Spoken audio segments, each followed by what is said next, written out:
off. I'm curious which questions you're going to select first. A lot of drama this offseason. First with the Lakers and the arms race between them and the Nets. Lately, of course, there's been the Kyrie Irving drama. We all know about that. We've talked about it a bit on the podcast. We don't need to go too deep into that. But I wanted to know from you guys your prediction, which team will have more drama this season. And you can grade that any way that you like it. Between the Lakers and the Nets, those two top dog teams are at least projected. Josh, let's start with you. What do you think? My initial thought was a tie when I was prepping for this.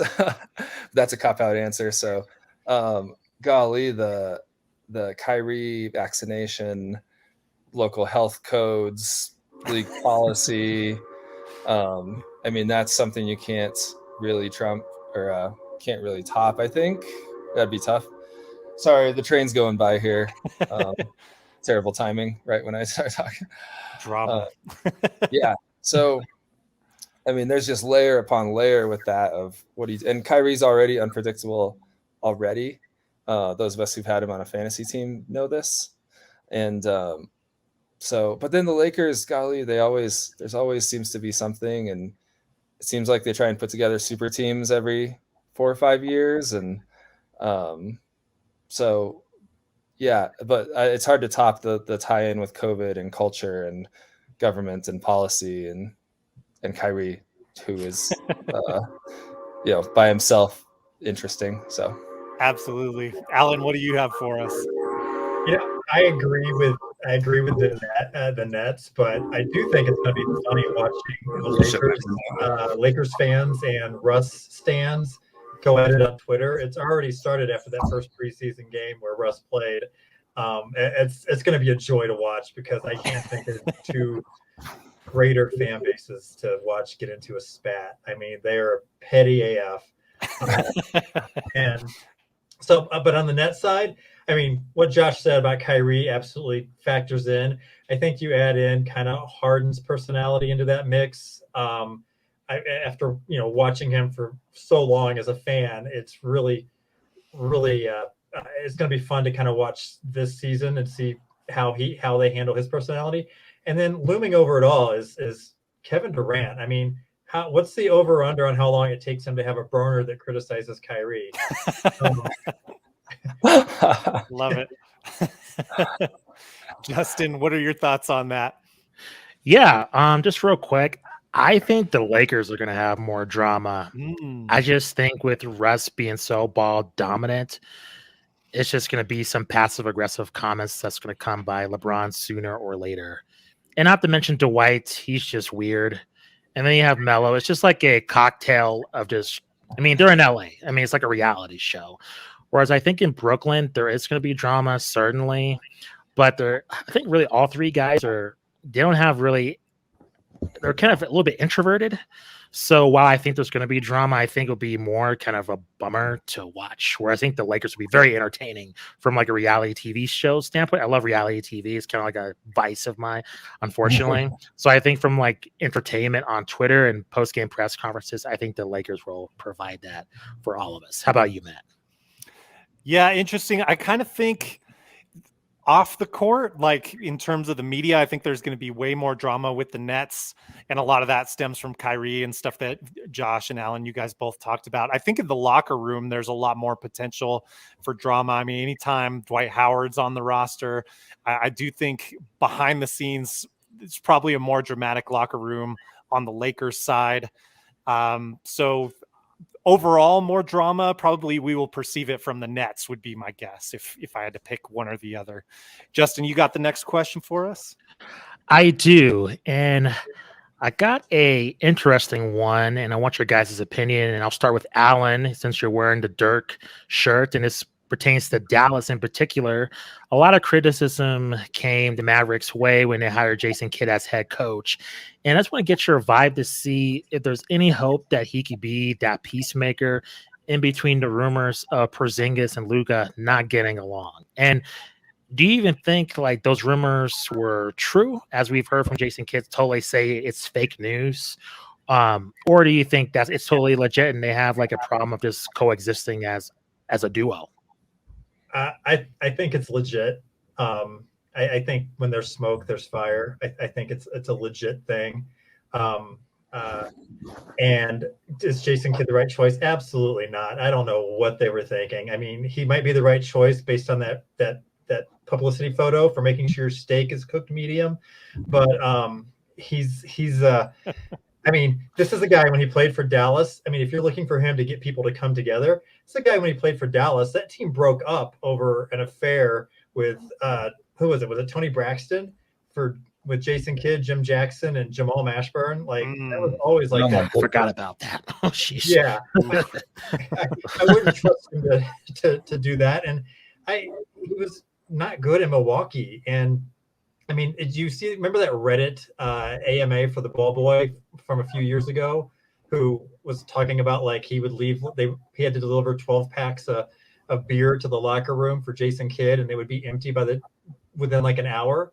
That's not drinking one off after the game. That's a serious problem for a guy who has a history of having a serious problem with alcohol and violence. I think it's a volatile mix. I'm not sure what they were thinking. There's so many good assistant coaches who are ready to take the plunge and see if they can show what they can do. And it's just Jason Kidd ain't it. Yeah, I thought that was such a strange hire because they just had within the last year or two that whole thing that came out about like the corrosive culture, sexual assault, domestic violence, and it was like layers and layers and systemic in the organization. And so then they pick a guy who has a history, a rap sheet. And, if he had been successful as a coach, maybe you could almost look past it, although I don't see how. But he hadn't even been, he hadn't crushed it anywhere. So, it just, and Mark Cuban always seems like a bright guy. I'm always interested in his takes. So it seemed like a strange hire. Maybe he just won them over and he's turned a new leaf, and I hope that for your sake, Alan. It's just so strange. I don't even know what to make of it. Yeah, can I interject? I just want to say, I mean, you talked about that toxic culture there. The culture was so toxic in Dallas that Gerson Rosas left the job there after like 3 months. The guy who was the king of the toxic culture in Minnesota thought Dallas was too toxic. So chew on that. Yeah. I would just add that I certainly think, Luka is the main thing here. Like if Luka was like, that's my guy, and knew him, it seems like the one thing Kidd does have going for him, surprisingly, given the stories that you've heard out of Milwaukee, some of his coaching strategies, it does seem like the players still have a great deal of respect for him. So that would be the one thing that I guess if you're Mark Cuban, you bank on that. If he says, I want to play for Jason Kidd, you're trying to keep Luka happy. I mean, that's really, you guys make a lot of great points there. One more question before I ask an actual question that I've written. Did you guys all see the picture of Jason Kidd in the bowling shirt? Yeah.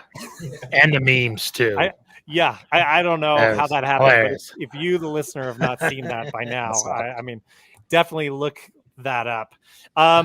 So while we're on coaching, my next question is about coaching, and it is a bit of a negative slant, but I promise my questions will get more positive later. We always have a coach that gets fired usually within the first 2 to 3 months of the season. We've got some coaches potentially on the hot seat already going into this year. If you guys had to guess, look into your crystal ball and pick who would be the first coach to go, the first coaching move we see made, what would you guys predict? We'll start with Josh. Not because I was primed for it, but my first thought was Kidd. Just the pressure for Luka. I think the pressure for Luka to be MVP and dominate, and for that team to do something is much higher. And so that was the first thing that came to mind. I got a couple here, but I'll there's one coach in particular who I am surprised made it through last season, and then made it through the off season. Can you who would that be? Can you guys throw a guess out there? Luke Walton. Yeah, Yeah, Luke I was Walton. he's on. You stole my pick. Yeah. But here's Yeah, the thing: I thank can't figure out why Sacramento's keeping him around, so I don't want to make that. I wouldn't make that bet because I have no idea what he has on the organization. So I think it's going to be if it's not Luke Walton, I think it'll be JB Bickerstaff because I think Cleveland is. I mean, JB's not very good, and I think Cleveland is suffering. And I think if Evan Mobley looks slow coming out of the gate, I think Bickerstaff will be gone. Since you talked about Luke Walton, I think that's a great pick, and that was my thinking too, just because they have a great young staff. And just talking to Morgan Reagan, who regularly covers that team, she seems very hopeful of a lot of that talent on that squad, and just for them to underperform, I think I wouldn't be surprised to see Luke Walton fired before Christmas if they're that bad. I would not surprise me at all.